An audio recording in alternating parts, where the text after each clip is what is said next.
Un télégramme classifié tombe sur Ouagadougou comme une lame et déclenche un compte à rebours de 48 heures.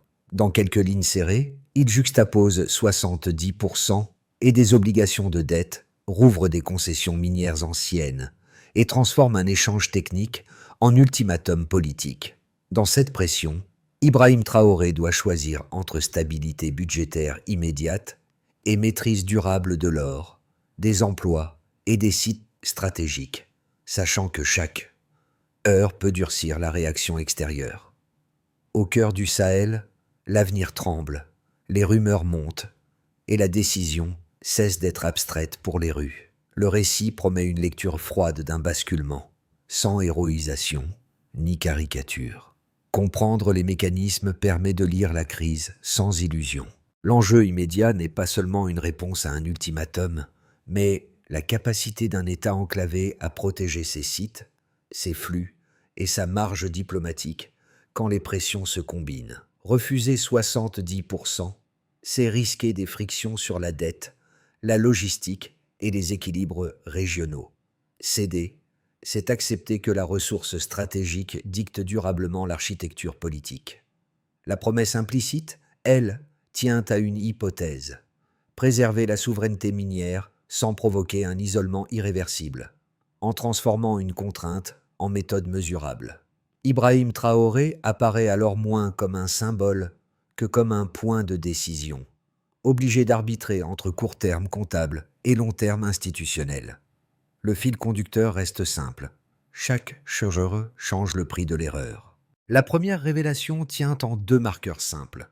70% exigés, 48 heures accordées. Ces chiffres suffisent à montrer que la négociation n'en était plus une, et que la séquence avait commencé bien avant que l'opinion publique n'en ait conscience. À partir de là, le contexte se resserre. Le télégramme, présenté comme technique, réactive en réalité une architecture héritée, concessions minières anciennes, dettes extérieures accumulées, clauses tacites jamais vraiment renégociées.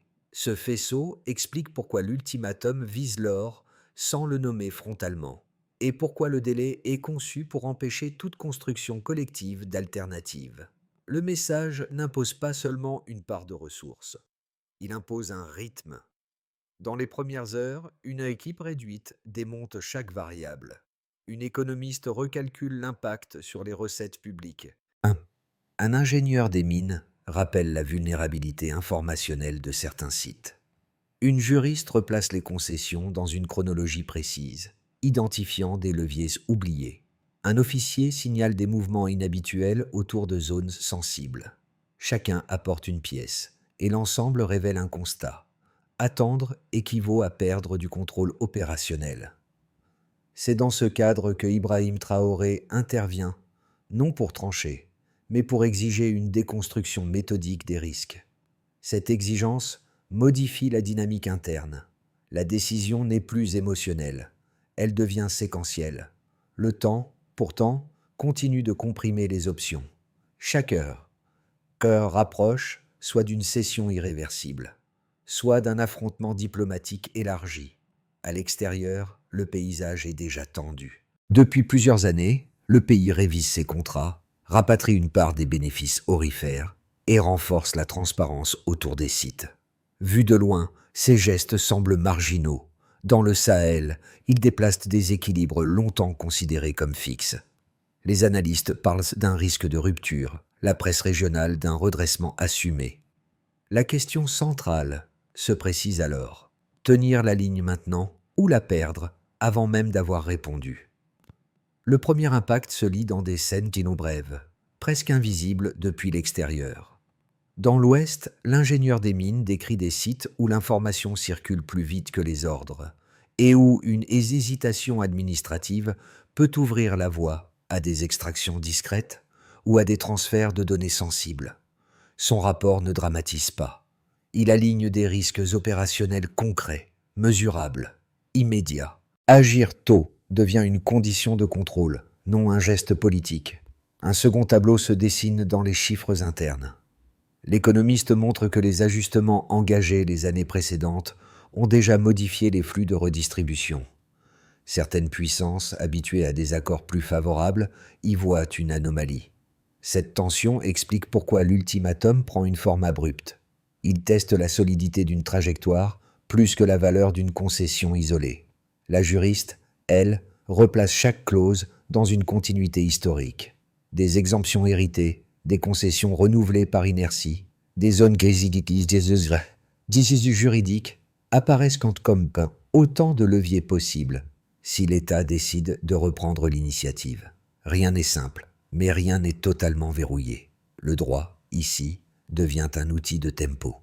Enfin, l'officier chargé des zones sensibles évoque des signaux faibles, mouvements inhabituels, communication brouillée, anticipation visible d'acteurs extérieurs. Ces indices confirment que la pression ne se limitera pas à une lettre. La scène locale est déjà connectée à un jeu plus large. Dans cette convergence, Ibrahim Traoré n'est pas présenté comme un chef solitaire, mais comme un point de coordination. Les impacts précoces ne relèvent ni de l'idéologie, ni du symbole. Ils traduisent une bascule simple. La souveraineté cesse d'être abstraite. Elle devient une série de décisions techniques à assumer sans délai. L'activation commence avant que la journée ne s'installe pleinement. Une instruction brève circule dans les cercles restreints. Sécuriser les zones sensibles, contrôler les convois, suspendre les communications non protégées. Aucune annonce publique n'accompagne ces gestes. Il ne s'agit pas d'un signal politique, mais d'un verrouillage opérationnel destiné à refermer les brèches ouvertes par l'ultimatum. En quelques heures, la logique diplomatique cède la place à une logique de contrôle du temps et de l'information. 30 minutes plus tard, un message codé formalise la transition. Opération souveraineté. Phase 1 activée. Cette formule n'a rien de symbolique. Elle établit un cadre d'exécution. Les équipes locales reprennent l'accès aux systèmes critiques, imposent des postes techniques sur plusieurs installations stratégiques et gèlent les transferts de données à distance. L'objectif n'est pas l'escalade, mais la maîtrise immédiate des leviers opérationnels avant toute réaction extérieure. Le point culminant intervient lorsque les forces déployées à l'ouest prennent position autour de sites aurifères exploités par des sociétés étrangères. Les autorisations sont révoquées sans délai. Des ingénieurs tentent de joindre leurs ambassades. Les réponses tardent ou n'arrivent pas. Sur certains sites, la digitalisation ou les guichets électriques étaient brièvement interrompus afin d'empêcher toute extraction numérique non contrôlée. Un silence technique s'installe, lourd mais calculé, qui modifie instantanément la perception du rapport de force. À 9 heures, au séjour, une image captée par un drone civil circule rapidement. Le drapeau national flotte au-dessus d'une installation reprise. Les radios régionales relaient la scène avec prudence. Les marchés commencent à réagir, cherchant à anticiper l'ampleur réelle de la séquence. Les analystes évoquent une onde imprévue, non par son intensité, mais par sa rapidité. Dans les rues de Ouagadougou, les conversations changent de ton. Moins d'inquiétude immédiate, davantage d'attention concentrée. La pression s'intensifie lorsque 3 mots se diffusent sur les réseaux africains. Dignité, or, indépendance. La scène cesse d'être strictement nationale. Les capitales étrangères multiplient les tentatives de contact. Les lignes officielles demeurent silencieuses. La stratégie reste inchangée. Agir d'abord, parler ensuite. En fin de matinée, Ibrahim Traoré apparaît brièvement devant une tribune improvisée. Il évite toute emphase, rappelle simplement que la dette ne peut dicter l'avenir de ceux qui construisent demain. Cette intervention courte suffit à structurer le récit de la journée. Les répliques suivent rapidement. Les cours de l'or progressent, traduisant une anticipation de recomposition des circuits. 2 narrations parallèles émergent. À l'extérieur, le mot « crise » domine. Dans la région, on parle de refus assumé. Cette divergence ne ralentit pas la dynamique, elle la clarifie. Lorsque le soir tombe, des regroupements modestes apparaissent dans les rues. La décision a dépassé le cadre institutionnel. Les 12 premières heures s'achèvent, et chaque pas suivant promet des effets amplifiés. Le point de référence initial est clair et contraignant. La dette extérieure du pays atteint environ 5,6 milliards de dollars, résultat de près de 2 décennies de négociations asymétriques. Cette donnée constitue la point de départ. Elle n'est ni polémique ni abstraite. Elle définit l'espace réel dans lequel toute décision doit s'inscrire. L'ultimatum proposait une réduction rapide de cette charge par un transfert massif de valeurs minières. Le écart apparaît immédiatement. Un allègement comptable à court terme contre une perte durable de souveraineté économique. Le second indicateur concerne la production aurifère, estimée autour de 4,35 tonnes par an. Cette valeur représente l'ossature invisible de l'économie nationale. Avant la séquence, près des 2 tiers de cette production échappaient au contrôle direct de l'État. La reprise d'autorité sur certains sites ne crée pas un gain instantané spectaculaire. Le écart observé est avant tout institutionnel, une recentralisation administrative qui permet progressivement de réorienter les flux de revenus vers le budget public. La variation initiale indique un changement de gouvernance plus qu'un rendement immédiat. Un troisième chiffre éclaire le coût de la rupture. Les projections techniques anticipent une contraction du PIB d'environ 3,2% sur la première année. Cet point de départ rappelle la vulnérabilité d'un pays enclavé réorganisant ses circuits économiques. Le écart, cependant, introduit un paradoxe. Une perte à court terme susceptible d'ouvrir un gain structurel si l'autonomie des flux miniers se consolide. Le chiffre ne rassure pas. Il encadre le risque de manière lisible. Autour de ces 3 pivots, des variations secondaires confirment la direction prise. Les premières estimations internes évoquent une hausse potentielle de 22% des recettes minières publiques au trimestre suivant la reprise opérationnelle de certains sites. Cette donnée est présentée avec prudence. Son importance tient moins à sa précision qu'à son orientation. Les recettes commencent à répondre à des décisions nationales plutôt qu'à des automatismes hérités. La dimension monétaire apporte un éclairage supplémentaire. Sur plusieurs mois, la part des transactions réalisées en francs CFA recule légèrement au profit de paiements bilatéraux ou locaux. Le mouvement reste modeste, mais mesurable. Il signale un déplacement de confiance interne, suivi attentivement par les équipes économiques. Le écart ici n'est pas spectaculaire, il s'accumule progressivement. Dans l'analyse consolidée, ces chiffres ne décrivent pas une réaction ponctuelle à un ultimatum. Ils révèlent une architecture économique en recomposition, où chaque variation devient un indicateur stratégique. Ibrahim Traoré insiste sur cette lecture. Les données ne servent pas à justifier une posture, mais à anticiper les tensions à venir. La souveraineté se mesure alors en écart, en trajectoire et en marge de manœuvre, non en déclaration. Une première lecture, souvent qualifiée de pragmatique, considère la décision comme un pari excessif. Selon cette approche, un État enclavé, dépendant de circuits logistiques et financiers extérieurs, ne peut absorber sans dommage une rupture diplomatique aussi frontale.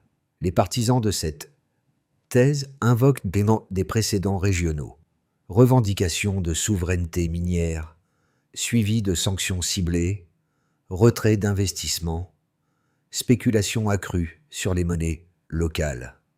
Leur argument central est côté cohérent. Moins d'alliances actives signifie plus de vulnérabilité dans un environnement international déjà instable, et la dette devient alors un levier de pression permanent. À l'opposé, une seconde lecture défend la rupture comme une nécessité structurelle. Pour ses partisans, l'ultimatum réclamant 70% des ressources aurifères révèle un déséquilibre ancien, maintenu par des concessions répétées.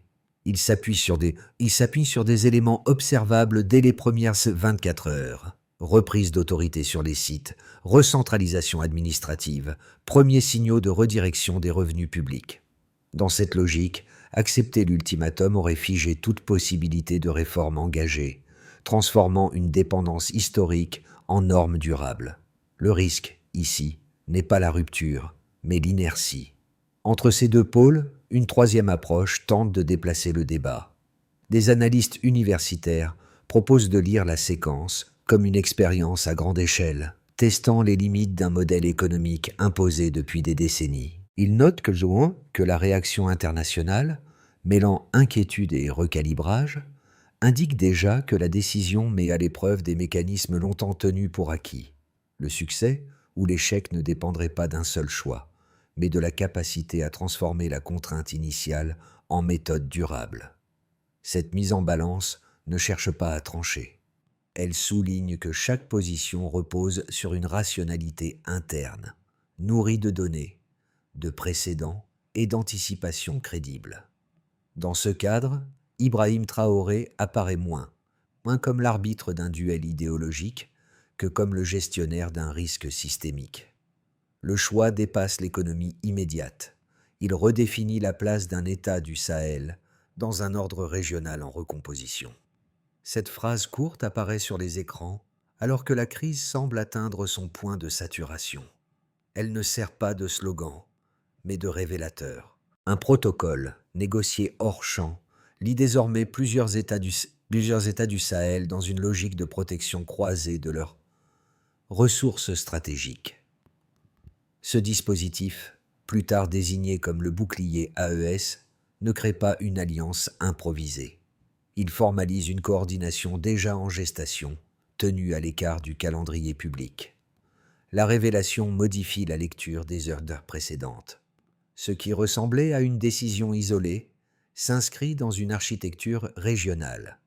La pression extérieure ne vise plus un pays unique, mais un ensemble prêt à mutualiser ses réponses. Dans les capitales voisines, les radios relaient des messages brefs, les rues s'animent et un mot d'ordre circule. Toucher l'un revient à toucher tous. Pour Ibrahim Traoré, ce tournant change l'équation. La souveraineté cesse d'être un pari individuel pour devenir un engagement partagé. Le risque ne disparaît pas, il se redistribue. La bascule n'invente pas un nouveau rapport de force. Elle révèle celui qui s'est construit discrètement, en marge des ultimatums visibles. À partir de là, la suite ne portera plus seulement sur l'or, mais sur la capacité d'un bloc à tenir une ligne commune sous pression prolongée. Pour l'État, la première conséquence est organisationnelle avant d'être politique. La reprise partielle du contrôle des sites miniers impose un changement de rythme administratif. Les ministères concernés doivent coordonner sécurité, fiscalité et suivi technique dans un laps de temps réduit. Les décisions ne peuvent peut-être plus se limiter à des orientations générales. Elles exigent des indicateurs précis, des rapports réguliers et une capacité d'ajustement rapide. À court terme, cette exigence accroît la pression budgétaire et humaine. À moyen terme, elle offre un avantage inédit, la possibilité de mesurer directement l'effet de chaque choix sur les recettes, la stabilité et la crédibilité institutionnelle. Dans cette logique, Ibrahim Traoré insiste sur la discipline opérationnelle comme condition minimale pour transformer une crise en socle de gouvernance. Pour les entreprises, l'impact est nettement différencié. Certaines sociétés étrangères suspendent ou réduisent leurs activités, invoquant l'incertitude juridique et la reconfiguration des contrats. Leur retrait temporaire crée des zones de flottement, notamment dans la maintenance et la logistique. En parallèle, d'autres acteurs adoptent une posture d'observation active. Ils explorent des modèles fondés sur le transfert de compétences, la transformation locale et la copropriété partielle des infrastructures. Cette évolution ne génère pas de bénéfices immédiats, mais elle modifie les règles du jeu.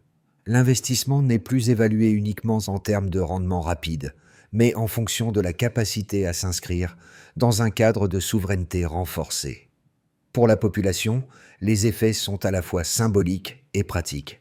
Dans les centres urbains, la vie quotidienne ne connaît pas de rupture brutale, mais le débat public se densifie. Les discussions portent davantage sur les ressources, la dette et l'usage collectif de la richesse nationale. Dans les zones proches des sites miniers, La présence accrue des forces de sécurité et des équipes techniques suscite des sentiments contrastés, un mélange de protection, d'attente et d'inquiétude. Certains signaux émergent néanmoins, comme un intérêt croissant pour les formations liées aux métiers miniers, à la logistique et au numérique. La confiance ne se manifeste pas par l'enthousiasme, mais par une implication progressive. Enfin, sur le plan régional et international, les répercussions s'étendent au-delà des frontières. Les flux d'or transitant par certains ports ouest-africains diminuent, reflétant une réorganisation des circuits d'exportation. Des institutions financières suivent attentivement la possibilité de nouveaux mécanismes de coopération régionale, tandis que plusieurs chancelleries ajustent leur discours, passant de la mise en garde à l'évaluation prudente. La décision initiale ne conduit pas à un isolement immédiat du Burkina Faso. Elle oblige les partenaires à reconsidérer sa place dans l'équilibre sahélien. Prions ensemble, ces 4 angles montrent que l'impact n'est ni uniforme ni instantané. Chaque groupe absorbe la décision selon ses contraintes propres, mais aucun n'y échappe totalement. La trajectoire dépend désormais de la capacité collective à transformer ces effets différenciés en cohérence durable. Si l'on se projette, une première trajectoire, souvent résumée par tenir la ligne, repose sur une stabilisation progressive. Dans cette voie, le pays consolide la coordination régionale amorcée, sécurise durablement les sites stratégiques et normalise la gestion administrative des concessions reprises. Les partenariats extérieurs évoluent lentement, privilégiant la logistique et le transfert de compétences plutôt que l'extraction rapide. La croissance reste modeste, contrainte par la réorganisation des circuits, mais elle devient plus lisible. L'État n'enregistre pas de gains spectaculaires. Il gagne surtout du temps et de la prévisibilité. Dans ce cadre, Ibrahim Traoré maintient une posture de gestion du risque, acceptant une progression graduelle plutôt qu'un rebond incertain. Une seconde trajectoire, plus optimiste, s'appuie sur un effet d'entraînement régional. Ici, la coordination du bouclier AES s'élargit à des projets communs, infrastructures énergétiques, mutualisation de la sécurité des ressources, harmonisation partielle des cadres fiscaux. Les échanges intra-régionaux s'intensifient, réduisant la dépendance à certains circuits extérieurs. Des investisseurs non occidentaux testent des modèles de copropriété et de transformation locale, attirés par la stabilité relative d'un cadre clarifié. La dynamique reste fragile, mais cumulative. La souveraineté économique cesse d'être une exception et commence à ressembler à un modèle émergent, observé au-delà du Sahel. Une troisième trajectoire, plus sombre, décrit une crête étroite. Les pressions extérieures s'accentuent sous forme de sanctions ciblées, de ralentissements logistiques et de spéculations financières. L'inflation progresse, affectant le quotidien des ménages et la trésorerie des petites entreprises. Certains partenaires suspendent leurs engagements, laissant le pays absorber seul les coûts de transition. Dans cette configuration, chaque décision devient critique, car la marge d'erreur se réduit fortement. La cohésion interne est mise à l'épreuve, et la gestion du calendrier devient aussi importante que le contenu des réformes. Face à ces 3 trajectoires, une recommandation de méthode s'impose. Les conseillers privilégient une règle simple: évaluer chaque décision, non par son gain immédiat, mais par sa résilience à 12 mois. Il ne s'agit pas de choisir l'issue la plus flatteuse, mais celle qui préserve le plus d'options futures. Oh. Cette discipline intellectuelle transforme l'incertitude en outil de navigation, plutôt qu'en paralysie. La question reste ouverte. Quel scénario deviendra dominant dépendra moins des intentions déclarées que de la capacité à tenir une cohérence sous pression prolongée. Pour mesurer ce que la crise signifie réellement, il faut quitter un instant les salles de décision et observer comment 3 espaces de la vie collective absorbent ces effets. Chacun révèle une perception différente, mais tous participent à la stabilisation progressive du récit national. Dans les foyers, d'abord, la situation se traduit par une vigilance nouvelle. Les familles suivent les annonces publiques pour comprendre comment les ressources sont gérées et pourquoi certains choix exigent des efforts partagés. Les conversations de quartier intègrent désormais des termes économiques simples, utilisés sans expertise, mais avec attention. Cette appropriation modeste indique un déplacement. Les décisions nationales cessent d'être un spectacle lointain et deviennent un sujet du quotidien. Une première piste s'impose alors, discrète, mais structurante. Considérer les affaires publiques comme un bien commun, et non comme un domaine réservé. Chez les professionnels et les travailleurs, ensuite, l'attention agit comme un révélateur de priorité. Les secteurs liés aux mines, à la logistique et à la maintenance technique perçoivent donc de nouvelles opportunités, encore incertaines, mais concrètes. D'autres activités ressentent davantage la pression d'une transition économique exigeante. La question revient souvent, formulée différemment selon les métiers. Comment transformer une phase d'ajustement en amélioration durable? Une seconde piste apparaît ici. Investir dans la formation technique et la montée en compétences locales pour réduire la dépendance aux expertises extérieures. Enfin, au sein des collectifs et de la société civile, la crise devient un objet d'analyse méthodique. Universités, associations et cercles citoyens débattent de souveraineté, de contrats et de trajectoires possibles, sans unanimité, mais avec constance. Ces échanges n'idéalisent pas la situation. Ils créent un espace d'apprentissage collectif. La compréhension partagée devient un facteur de résilience, capable d'amortir les chocs à venir. À la croisée de ces trois espaces, une évidence se dessine. Personne n'est simple spectateur. Chacun contribue, à son échelle, à la cohérence nécessaire pour traverser une période où l'incertitude reste élevée. La phase suivante exige une méthode claire, capable de transformer une rupture politique en stabilité mesurable. La consigne donnée par Ibrahim Traoré est explicite. Chaque axe doit être assigné, daté et évalué, afin que la souveraineté repose sur des procédures tenables sous pression.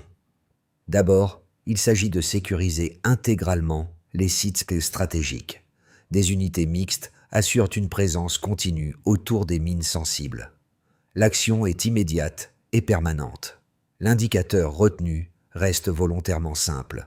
Aucune fuite non autorisée signalée dans les rapports mensuels. Cette règle crée une discipline opérationnelle lisible et limite les zones grises. Ensuite vient la réforme fiscale et contractuelle. Les concessions existantes sont réexaminées à la lumière de critères d'équité, de transparence et de redistribution locale. Les nouveaux cadres imposent des bilans trimestriels publics, permettant de suivre l'alignement entre valeurs extraites et intérêt national. L'objectif n'est pas la rupture totale, mais la correction progressive d'asymétries anciennes. Puis, la numérisation des flux économiques s'impose comme un levier. Les autorités monétaires pilotent un système de paiement interconnecté aux réseaux régionaux, déployé par phases successives. Le succès se mesure par l'augmentation des transactions locales, suivies trimestre après trimestre. Cette étape vise à réduire la dépendance aux circuits extérieurs sans précipitation.